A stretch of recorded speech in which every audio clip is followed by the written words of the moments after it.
Beth Rigby, senior political correspondent from the Vantage Point of London. Ireland's referendum on whether to repeal a constitutional ban on abortion seemed like a pretty clear-cut vote. Image, Leo Varadkar is calling for a yes vote at the start of the campaign. The repeal side had a commanding lead in the polls. The political class had united behind the Taoiseach Leo Varadkar to support liberalising Ireland's abortion regime, and the scandal-hit Catholic Church hierarchy was sitting this one out. In recent years, Ireland had supported divorce and voted for same-sex marriage. Contraception and babies out of wedlock are now commonplace. Truly allowing abortion in Ireland was a final milestone in its long journey to unshackle itself from Catholic authoritarianism and become a more secular state. As a practicing English Catholic myself, I wanted to know how Irish Catholics were feeling about the vote. As a feminist, I wanted to see how the country's debate on abortion and a woman's right to choose interwove with the appalling abuse meted out on thousands of women in Ireland's recent past. What I didn't expect was to find such a painful, intense, and at times hateful battle being fought on either side as Ireland wrestled with what sort of country it wanted to be: Eamon de Valera's culturally conservative republic or a fresher, feel-good, more liberal country. Abortion remains the great and tractable dilemma in Ireland's long separation of church and state. And for many Irish people who have supported great social change, repealing the eighth might be a step they're not ready to take. Beth Rigby: this is a national debate that has prompted an outpouring of very personal and private grief. It is uncomfortable and emotionally exhausting to watch. Amy and Conor Callahan invited us into their home in Dublin to tell us their own harrowing story about how they were forced to travel to Liverpool to terminate their pregnancy after discovering at the 12-week scan that their baby daughter Nico had a fatal condition. Holding hands at their kitchen table, they told us how they were forced to pass her remains through an airport scanner to bring her home, Amy terrified that the security staff might open the box. When they got home, they put the remains of their daughter in the freezer as they decided how to bury her and say goodbye. 521 video, Irish couple's heartbreaking abortion story. Conor told me he and Amy didn't much want to speak publicly about their experience. They nearly pulled out of the interview just before we flew out to Ireland to meet them, but felt he had to because he worried that the other side, in this debate, are finding it difficult to see the pain this campaign is causing. But there is plenty of pain on the other side too. Vicky Wall, a pro-life campaigner, is traveling around Ireland with a chest-high billboard featuring a grainy black and white photo of her baby Leodin, who had a rare genetic disorder and died in her womb at 32 weeks. She uses her story to argue the pro-life case, insisting that it wasn't her right to abort her child, telling me that Leodin died on her own terms. She is full of sympathy for other couples who find themselves in situations she did and thinks the state must afford them more support.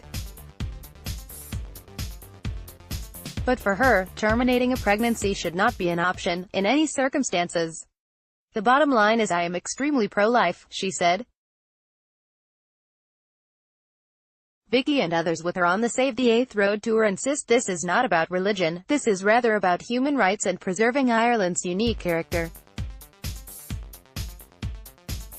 But the shadow of the church looms large in the conversations I had in the streets, on the doorsteps, in shops and bars. I asked one priest who had turned up on a pro-life canvas whether a Catholic voting for the Eighth Amendment was a bad Catholic. Image, the debate has raged on ahead of Friday's referendum. For him it wasn't good or bad, it was simply incompatible with faith. The heart of our Christian faith is that God took flesh in the womb of the Virgin Mary and that he took on the human condition. That he was a living human being in the womb of Mary, and it's fairly hard for anyone who would say that if they believed that to then say they didn't believe that he didn't have a right to be born. The church's influence in Ireland has been in decline, but 87% of the people still identify as Catholic, and the matter of abortion goes to the very heart of many Catholics' faith. People on both sides told me in conversations that Catholics they knew were struggling with their conscience over this vote, torn between the suffering the Eighth Amendment had wrought on families such as the Callahans, and their belief that life begins at conception and is sacred. Those who told me they were voting no often evoked religion and God as they explained their opposition to repeal. Veronica, a retired grandmother, told me she was angry. "They have no right to get rid of beautiful little babies," she said. "Do not get pregnant in the first place. Do not have sex in the first place and then you won't get pregnant." 246 video, narrow support for abortion ahead of Irish referendum. But in a country that has been shaped by Catholic patriarchy, weaving through this debate is an undercurrent of stigma and shame, about women, about sex, a suspicion that liberalizing abortion laws will only serve to give easy women easy access to abortion too, and usher in an abortion culture that will pollute Ireland. But for feminists here, the case is clear-cut. They want gender equality. They want to take back control over their bodies from the state. To understand their strength of feeling, you only have to look to Ireland's living history, where fallen women were enslaved and abused in the Magdalen laundry system up to the 1990s.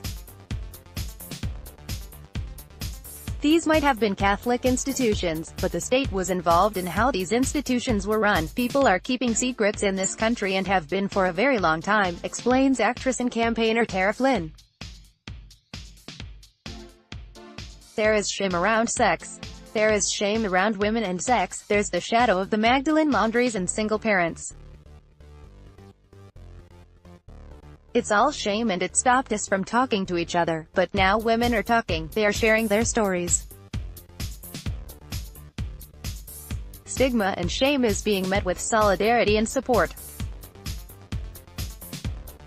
For many only the repeal side, the vote on the 8th is in many ways a day of reckoning to right some of those past wrongs. But abortion remains the great intractable dilemma in Ireland's long separation of church and state. And for many Irish people who have supported great social change, repealing the 8th might be a step they're not ready to take. Sky Views is a series of comment pieces by Sky News editors and correspondents, published every morning. Previously on Sky Views, Mark Stone, "It's time to put Brits abroad out of their misery."